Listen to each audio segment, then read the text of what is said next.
ये सब आप सभी को समझ में आ गया ना? चलिए इसको फिर से रिकैप किया जाता है, रिकैप कर देते हैं, फिर से एक बार शांति से समझा देते हैं। लेकिन हाँ, इस बार आप सभी से पूछा जाएगा और जिससे पूछा जाएगा वो जवाब दीजिएगा, क्योंकि अच्छा एक बात आपसे पूछते हैं, जवाब देना सही से। जिस तरह से हम आज का टॉपिक को चर्चा किए हैं, समझाए हैं, समझ में आया या नहीं आया? बहुत अच्छी तरह से, तो ठीक है, तो जवाब भी दीजिएगा आपको बहुत अच्छी तरह से, ठीक है ना? एक बार हम रिकैप कर देते हैं। तो भगवान यूरोप में राष्ट्रवाद, तो राष्ट्रवाद क्या है? राष्ट्रवाद लोगों के बीच एक साझा पहचान को बढ़ावा देती है और अपने राष्ट्र के प्रति, अपने राष्ट्र से प्रेम करना है, ठीक है ना? सभी नागरिकों को किससे प्रेम करना है? राष्ट्र से प्रेम करना है, यानी कि सबसे ऊंचा कौन? समझिए ना? राजा तो आते जाते रहता है लेकिन देश सर्वोपरि होता है, समझ गए?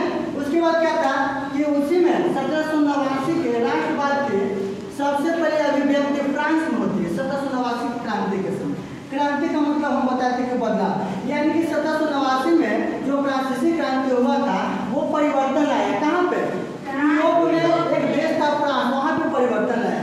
यानी कि उस समय आप लोग बताइए 1789 के समय, उधर से चलो बताओ, 1789 के समय फ्रांस का शासक कौन था? फ्रांस का शासक कौन था 1789 में फ्रांसीसी क्रांति के समय?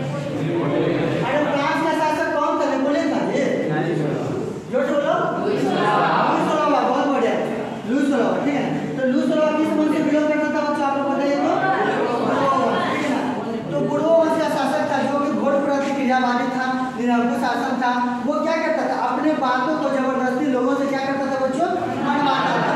तो जनता ने उसका क्या किया? विरोध किया और वहाँ पर क्रांति किया और उसको गद्दी से क्या किया गया? फिर हम लोग पढ़े क्या कि वहाँ पर 1804 में नेपोलियन आता है और नेपोलियन बहुत बढ़िया बढ़िया क्या करता है? काम करता है। 1804 में कौन सा कोड लागू किया था नेपोलियन? तो सिविल कोड लागू किया था। वो कोड ऐसा था जिसमें अमीर गरीब सभी को एक साथ लाकर क्या कर दिया था? खड़ा कर दिया था, समानता व्यवस्था को समाप्त कर दिया था। तो 1815 में क्या हुआ था? देखिए 100 समझाते हैं, शांति से समझिए।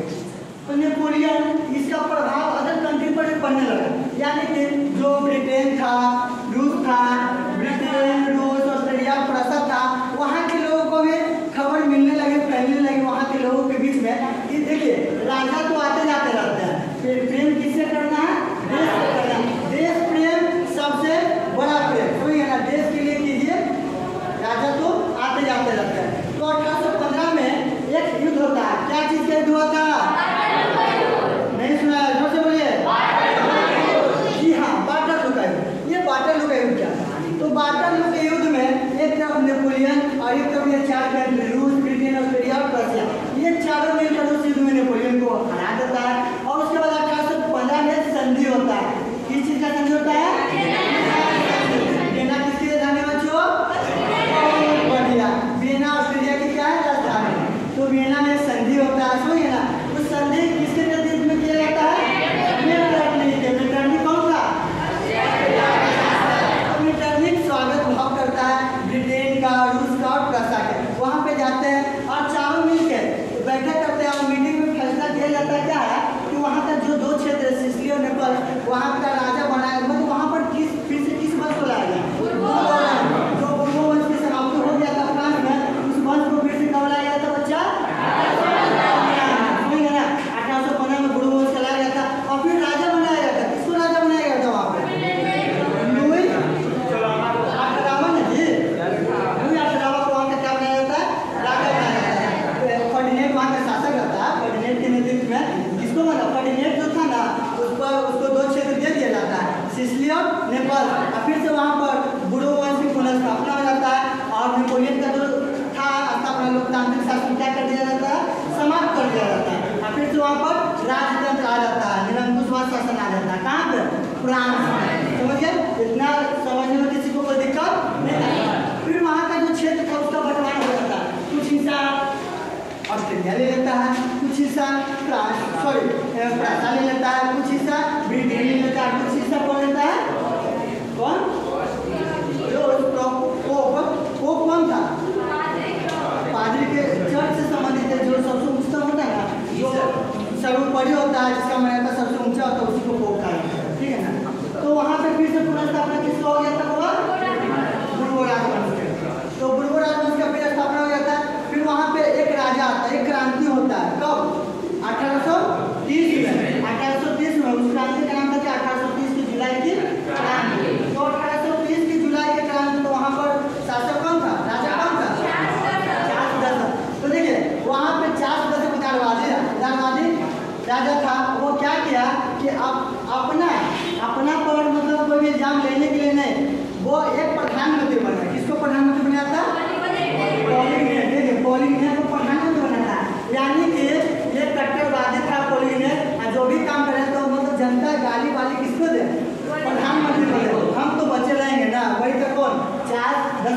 पोलिगनेट वहाँ पर क्या करता है, शासन करता है और अपना मनमानी करता है। जितना भी सामाजिक व्यवस्था था सबको क्या कर देता है, समाप्त कर देता है और अपना राय लोगों के प्रति क्या करता है, थोपने का प्रयास करता है।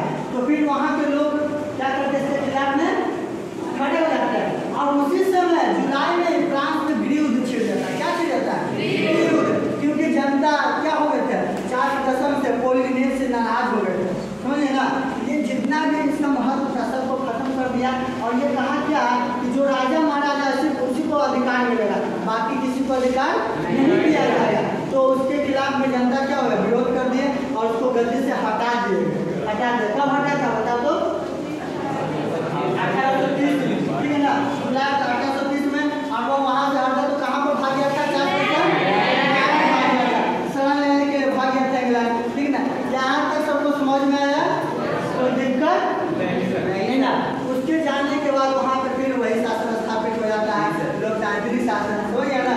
फिर लोकतांत्रिक शासन स्थापित होता है। उसके बाद वहाँ पर राजा बनता है लुई फिलिप का शासन आता है। 1848 की क्रांति में लुई फिलिप का शासन आता है। लुई फिलिप भी बच्चा वही काम करता है, वो भी अपना इल्जाम न लेने के लिए जो भी काम कर रहा है किससे करवाता था, गिरजो से था। गिरजो को प्रधानमंत्री बनाया था। ये क्वेश्चन बहुत ही महत्वपूर्ण है। गिरजो को प्रधानमंत्री कौन बनाया था बच्चा, गिरजो कब प्रधानमंत्री बना था, बहुत अच्छा, 1840 में, ठीक है ना, सबको समझ में आ रहा है ना। 1840 में जो गिरजो प्रधानमंत्री बना था वो क्या किया था, गिरजो क्या किया था, और कट्टर प्रतिक्रियावादी का सारा अधिकार छीन लिया था। समझिए ना, उससे क्या हो गया कि पहली बार वहाँ पे 1848 की क्रांति में 22 फरवरी 1848 में वहाँ पे भूखमरी की समस्या पैदा हो गया। क्या हो गया, भूखमरी की समस्या पैदा हो गया, बेरोजगारी की समस्या पैदा हो गई। उसके खिलाफ जनता क्या किया कि उसके खिलाफ खड़ा हो गया और उसका विरोध किया। और 24 फरवरी 1848 को जो लुई फिलिप था उसको छोड़कर कहाँ जाना, फ्रांस को छोड़कर कहाँ भागा हुआ, इंग्लैंड भागा। और इसी के साथ 1848 की क्रांति हुआ सब।